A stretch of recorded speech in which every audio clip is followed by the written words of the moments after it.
So even last year, RPO outlet screens finished among Georgia's most targeted pass concepts when they were all pulled together. Actually, no singular pass concept topped its play share. But looking at bubble screens in 2020, it just rounded out Georgia's most targeted pass concepts on the year, even though they only averaged about 1 per target in meaningful minutes across the season. So with its heavy inside zone read type of stuff, obviously having a little bit of bubbles, slants, tunnels to space to really stretch our underneath defenders were crucial to take advantage of the number situation. So even though a lot of bubble screens are in the quarterback's line of vision, so if the running back was over here and our read option was going this way, quarterback is looking this way with all the action in his line of sight. But this design with the bubble screen towards the field with his back towards the quarterback's back, it allows another out against zone coverage. So we know with zone coverage,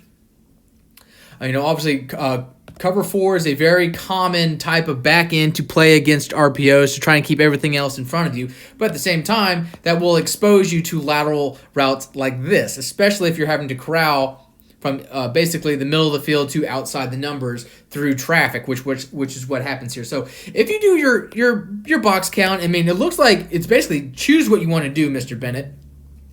It looks like Georgia does have the number of blockers needed to succeed with our cover 4 corner becoming our read man. That gives us 6 blockers and a ball carrier, and including our quarterback for 7 bodies against 1, 2, 3, 4, 5, 6, 7 in the box. But we're going to take advantage of our 3 versus 3 from our zone coverage. So again, since it is cover 4, he's going to be bailing. He's hook curl, he's hook curl, he's hook curl, he's bailing, middle of the field. So we're just going to take advantage of the zone drop. Throw before they're ready. And again, since he doesn't even go through his mesh, he predetermined he's going to make this linebacker chase our bubble to space.